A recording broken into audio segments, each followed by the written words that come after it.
kita hanya membalas keburukan dengan keburukan yang sama. Kita mampu menahan diri seperti yang disabdakan Rasulullah, idhab fa antum tulaqa. Nah, kebayang Rasulullah kangen banget sama kota kampung. Jadi kita secara alamiah, secara naluri, kita ini semua yang ada di sini kalau punya kampung pasti kangen sama kampungnya. Rata-rata pendatang di sini ya Pak Sugeng ya. Pak Sugeng juga bukan orang sini kayaknya. Nama Sugeng nggak ada orang Cilengsi nama Sugeng kayaknya. Nama Jawa, iya kan. Saya juga pendatang di sini, orang Kalimantan, kangen sama kampung, kangen banget. Iya, kangen banget. Itu secara naluri sudah ada. Kenapa kita mencintai kampung halamannya? Rasulullah seperti itu. Itu bagian daripada manusiawinya Rasulullah SAW. Kita pun, saya ulangi lagi tadi, bentuk bakti kita sama orang tua. Kalau udah meninggal kan kita kadang-kadang malas ya pulang ya. Kita mau nemuin siapa lagi di sana? Orang tua udah meninggal. Sama saudara berantem gara-gara warisan, kalah. Sama tetangga berantem gara-gara utang gak bayar-bayar dia begitu. Males pulang. Setidaknya kita ingat sahabat orang tua kita. Kita sambung silaturahmi. Kasih parcel, kasih sesuatu dari kota yang menunjukkan kita punya perhatian kepada orang tua yang dulunya menjadi teman sahabat orang tua. Mudah-mudahan malam ini adalah malam kebaikan untuk kita semuanya. Apa yang sudah kita dapatkan selama Ramadan jangan tinggalkan. Allah yang kita sembah di Ramadan adalah Allah yang kita sembah di luar Ramadan. Jangan tinggalkan istiqomah. 1 bulan itu udah berarti didiklat sama Allah SWT bekal untuk menghadapi 11 bulan ke depan. Mudah-mudahan Allah panjang kita usia dalam keadaan sehat, bertemu kembali dengan Ramadan berikutnya untuk menyempurnakan Ramadan kemarin yang mungkin ada yang kurang sempurna. Wallahu muwaffiq ila aqwamit thoriq. Setelah ada nanti barangkali ada pertanyaan, dipersilakan. Silakan.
ada kalimat yang populer yang hanya ada di Indonesia dan muncul saat Lebaran. Kalimat minal aidin wal faizin. Mohon maaf lahir dan batin. Itu kayaknya pantun ya kayaknya ya. Secara dalam bahasa Arab itu nggak ada. Minal aidin, kalimat minal aidin wal faizin itu nggak ada. Saya takut salah. Saya sampai memeriksa kembali isi handphone saya 2 hari 3 hari terakhir, melihat ucapan teman-teman saya dari Arab, orang Arab asli, nggak ada minal aidin wal faizin. Minal aidin wal faizin tidak ada. Ya. Tapi apakah salah? Ya monggo, tidak ada pandangan salah. Cuman dalam literasi bahasa Arab mereka mengucapkan seperti ini, Idukum mubarak. Semoga hari lebaranmu menjadi berkah. Kullu 'am wa antum bi khair. Semoga antum setiap tahun dalam keadaan sehat. Jadi yang paling populer ya itu mengucapkan seperti itu. Jadi siapa yang buat sih sebenarnya itu? Gara-garanya? Saya nge-tracing itu Pak, nggak ketemu siapa yang pertama kali. Tapi kayaknya itu zaman kayaknya Bapak Ismail Marzuki itu udah ini apa? Ada lantunan syair-syair saya. Kayaknya maksudnya dari situ. Wallahu a'lam bishawab. Lantunan Bimo kali Biasanya begini kalimatnya Idukum mubarak. Ini yang paling populer. Berdoa wa antum bi khair.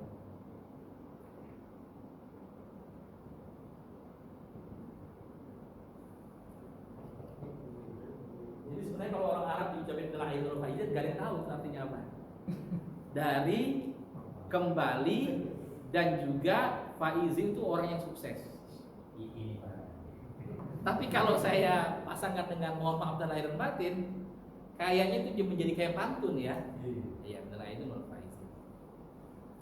Ini kayak anak saya kemarin nanya ke saya, Buya, pohon apa yang hanya muncul saat akhir Ramadan? Pohon apa? Saya bilang, pohon apa lahir dan batin gitu. Bisa juga bercanda ya. Tapi kira-kira ada yang mau ditanyakan tentang Lebaran atau tentang Ramadan sebelum kita tutup di jam ke persis 7.15. Silakan monggo. Tentang zakat atau segala macam silakan. Ya, saya menyikapi yang tadi yang dilarang kita berpuasa itu di hari raya itu ya. Maksud saya kalau kita yang tadi disebutkan tadi kita berpuasa pada saat hari raya Idul Fitri ya, itu kan nggak boleh. Nah yang seperti yang tadi diceritakan kan kadang-kadang nih kita perbedaan inilah yang menyebabkan jadi rancu lah gitu. Pada saat ini kita taruhlah kita nih anggaplah minoritas bukan mayoritas lah. Kalau mayoritas mungkin hari ini Idul Fitri, nah udah siap-siap kita berangkat puasa. Tapi kalau yang mungkin ikut pemerintah kita cuma tapi minoritas lah gitu ya. Itu kita batalin aja tuh. Kita mau sholat id besoknya di mana? Ngikuti kemana gitu kan? Seperti itu. Itu sebenarnya gimana sih kita supaya enaknya jadi kita? Kadang ya enaknya kita boleh batal lah jadi enaknya gitu. Cuma kesalnya adalah Pak kita kayak berkurang kayaknya puasa. Pak Sugeng bikin kesel nggak ya? Puasa berkurang.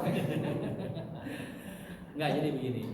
Lagi-lagi saya sudah terangkan tadi sebenarnya interpretasi dari hadis itu. Seandainya Rasulullah hadir saat ini, nggak akan lagi ada interpretasi seperti itu. Karena beliau sudah nggak ada, kita berpegang teguh dengan hadis beliau, ya kan? Teman-teman di Muhammadiyah ini adalah orang-orang yang progresif, berpikirnya maju, dan sesuai dengan moto mereka Islam berkemajuan, ya kan? Artinya apa? Beliau itu tidak bisa disalahkan juga. Mereka menginterpretasikan hadis ini sesuai dengan zamannya. Yang dilihat itu adalah esensi. Persis kayak Rasulullah mengatakan begini, ajarilah anak kalian apa? 1, berenang. 2, memanah. 3, berkuda. Ada yang secara tekstual benar-benar ngamalin ini. Secara tekstual sampai saat ini mereka masih berkuda dan memanah. Ya. tapi ada yang memahami secara esensi atau substansi. Kenapa? Saat itu Rasulullah bilang ajari memanah, karena alat perang paling canggih saat itu adalah panah. Sebelum ada panah, mereka cuma pakai pedang. Pedang berapa jangkauannya? 2 meter. Panah bisa 60 meter. Saat itu. Nah, pikiran orang-orang Islam yang progresif, ya, memahami hadis ini sesuai dengan zamannya. Saat ini bicara rudal balistik, Pak. Saat ini antum bicaranya rudal Patriot. Saat ini antum berbicara tentang alutsista S-400 Patriot yang bisa memberikan rasa aman pertahanan udara, Iron Dome ada di Israel dan lain sebagainya. Secara logis, antum kalau perang masih pakai panah, orang udah perangnya pakai drone. Siapa yang menang sekarang? Ya kan? Sekarang itu di masyarakat internasional sudah membahas undang-undang tentang penggunaan perang di luar angkasa. Ini kira-kira undang-undangnya seperti apa? Boleh perang di mana aja? Di luar angkasa sekarang perangnya. Sementara kita masih aja berkutat. Kenapa ngucapin minal aidin wal faizin wa malal batin di lebaran? Kenapa? Enggak ada contohnya Rasulullah maaf-maafan lebaran. Capek kita kan kayak gitu. Ya, emang salah orang maaf-maafan? Oh, enggak ada dalilnya. Yang tidak ada dalil itu bukan berarti enggak boleh. Antum tulis list yang enggak ada zaman Rasulullah yang boleh kita lakukan banyak banget saat ini. Karena kita memahami itu secara esensial. Ya kan? Kalau sekarang ini kita nggak maaf-maafan setahun sekali aja, jangan-jangan seumur hidup kita nggak minta maaf, iya kan? Orang yang memaafkan pun masih bisa disalahin sama orang karena nggak ada dalilnya katanya. Saya selalu membalikan kalau diminta dalil, saya selalu membalikan ada nggak dalil melarang? Ya kan? Kalau nggak ada dalil menyuruh, ada nggak antum dalil melarang? Rasulullah pernah nggak bersabda, jangan kalian memampalkan lebaran. Kalau ada dalil itu, marhaban. Angkat topi saya, nanti nggak boleh. Harus pembuktian terbalik Pak Sugeng. Ya, nggak boleh baca sholawat setelah misalnya sholat idul fitri atau perintahnya itu kalian bersolawatlah. Ada nggak larangan bersolawat di waktu-waktu tertentu? Kalau nggak ada, ya silakan. Karena ada perintah sholawat. Ya, beristighfarlah kalian. Yes, saya habis sholat istighfar, apa masalahnya? Begitu cara kita memandang sebuah dalil. Kalau antum tanya dalilnya mana, saya juga berhak bertanya dalil larangnya mana. Ya kan?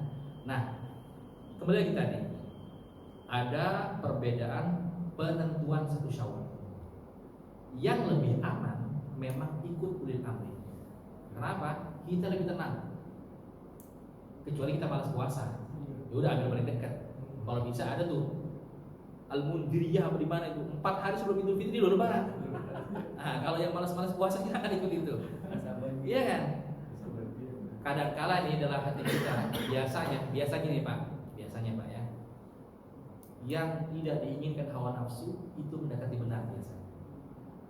Karena nafsu kita ini biasanya cenderung kepada sesuatu yang negatif. Lawan hawa nafsu kita yang paling enak kan 29 kan. Kita nggak puasa karena mengikuti hawa nafsu. Ya, saya nggak mengatakan salah, tapi lebih hati-hati kalau ada pemerintah yang sudah menetapkan benar salah dia nanggung. Ya kan lebih aman. Ya. Kalau hati kita udah mantep, nggak puasa, mau gue nggak puasa. Saya mengesampingkan ego saya agar terjalin ukhuwah sesama kita. Minimal di 5 pertama kami mampu menyatukan lebaran kemarin. Tidak ada perbedaan di antara DKM Masjid. Indah banget kelihatannya.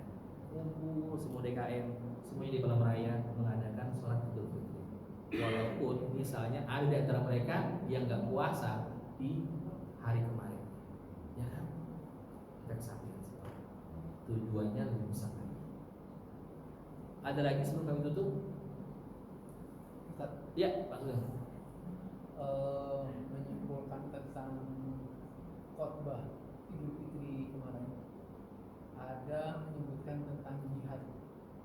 Nah, khotib bilang kita tuh nggak bisa jihad di Indonesia, jihadnya di sana dia bilang kan. Ustaz pasti dengar kan? Ya. Nah itu berarti kita ini kalau mau jihad benar-benar harus perang, tidak perlu di Indonesia. Minta kesimpulannya. Dalam fikih itu kita akan sampai nanti. Ada namanya darul harb, ada namanya darus salam. Negara dalam keadaan konflik perang atau negara dalam keadaan stabil. Nah, kapan kita itu dianggap berjihad? Kalau kita dalam keadaan perang. Bahkan Kiai Haji Hashim Asy'ari, pendiri Nahdlatul Ulama, mengatakan orang yang mati karena membela tanah airnya dari rongrongan penjajah, dari pengkhianat bangsa, matinya syahid. Kenapa? Karena Rasulullah juga berjuang untuk kepalamannya. Ya, dan itu mereka punya penafsiran bahwasanya kita berjuang untuk tanah air itu juga termasuk dari golongan orang yang syahid akhirat. Di Indonesia nggak ada jihad. Jihad secara perang kayak zaman Rasulullah nggak ada, karena kita bukan darul harb. Tidak ada negara yang memerangi kita. Ya, tapi jihad lain banyak sekali. Jihad melawan kemiskinan, jihad melawan kebodohan, jauh lebih berbahaya sebenarnya. Kalau Umar bin Khattab mengatakan, "Lau kana al-faqru rajulan laqataltuhu." Kalau saja kefakir itu laki-laki, cowok berbentuk laki-laki, saya akan perangi dia. Kenapa? Dari kefakiran itulah banyak kekufuran, banyak orang yang lemah imannya, banyak orang yang tidak mendapatkan haknya. Syekh Mutawalli Sya'rawi, salah seorang penafsir, ahli tafsir dari Mesir, itu mengatakan begini: kalau kamu berada di negara mayoritas muslim dan kamu menemui ada orang miskin secara terstruktur, maka yakinilah ada harta orang tersebut yang belum disampaikan oleh zakat atau infak yang lain. Atau sebaliknya, ada orang muslim yang wajib zakat tapi dia nggak zakat. Yakin itu. Di Indonesia kalau ada yang miskin secara struktur, ya bukan karena malas. Kalau secara struktur ada yang miskin, berarti ada haknya dia yang belum diberikan oleh muzaki. Ada muzaki yang tidak mengeluarkan zakat, atau diselewengkan, atau negara tersebut tidak dikelola dengan baik, atau diambil pada koruptor dan lain sebagainya. Kalau semuanya adil, nggak ada satupun orang miskin. Ya, itu rumusnya. Keadilan itulah yang kita perjuangkan. Kalau saya bilang sekali ini, Bapak misalnya nih, hari ini keluar dari masjid ini, nggak boleh lagi ikut pengajian saya karena nggak pakai peci hitam. Misalnya, Bapak keluar nih sekarang, yang lain pada diem. Ini adalah ketidakadilan yang dibiarkan. Mereka diem karena bukan giliran mereka aja. Sebenarnya kalau giliran mereka akan berontak. Makanya ketidakadilan itu tidak boleh dibiarkan. Kenapa? Dia bisa mengenai antum. Kalau ada orang dikriminalisasi di Al-Falah ini, Surah Ahmad udah gak boleh lagi ceramah di sini misalnya, gara-gara dia udah menyebutin gak ada jihad di Indonesia misalnya. Ini kriminalisasi. Ya, boleh jadi nanti Pak Sugeng juga kena, diusir nanti, karena misalnya sore pakai kacamata nggak boleh misalnya. Ada aja dalih-dalihnya kan. Jadi ketidakadilan ini tidak boleh kita diamkan. Kalau ulama dulu itu berpendapat gini, as-sukut 'alal munkar bahwa syaitanul akhras. Orang yang mampu mengubah kemungkaran namun dia diam saja di depan kemungkaran, maka sesungguhnya dia adalah syaitan yang bisu. Sama aja kayak setan, tapi dia bisu. Nah, semampu mungkin kita berubah. Bayangkan kalau semua muslim menjalankan perintah Allah seperti ini, nggak ada kemungkaran, nggak ada kezaliman, nggak ada orang miskin, nggak ada orang miskin. Ini Indonesia kaya raya. Sering saya diskusi sama orang-orang pejabat-pejabat dari luar. Negaramu itu 100 kali lebih kaya dari negara kami. 100 sekali. Saya bilang koruptornya juga banyak, koruptornya banyak, sistemnya acak adul, semuanya ada corruption. Ya udah, berarti ada hak orang yang diambil sama orang lain. Ya kan? Mudah-mudahan negara kita ini tambah baik insyaallah. Mudah-mudahan Pak Sugeng one day jadi menteri nanti. Saya yakin orangnya bersih. Ya, menteri, ya dari Tegal. Jangan lupa saya ya, undang ke istana nanti kalau saya Bapak Sugeng masuk jadi menteri atau minimal jadi dubes. Baik, udah kelewatan waktunya. Insya Allah kita bertemu pada kesempatan yang lain dan akan membahas kajian-kajian pada tema berikutnya. Mudah-mudahan yang kita bahas malam ini bermanfaat dan menjadikan lebaran kita lebih berarti, lebih bermakna. Jangan jauhi lagi masjid, jangan jauhi sholat malam. Teruskan apa yang di tradisi kita saat Ramadan. Yakin saja bahwasanya Ramadan itu memberikan efek yang luar biasa bagi kita. Kalau kita tetap membersamai Ramadan sampai 11 bulan yang akan datang. Subhanakallahumma wa bihamdika asyhadu an la ilaha illa anta astaghfiruka wa atubu ilaik. Wassalamualaikum warahmatullahi wabarakatuh.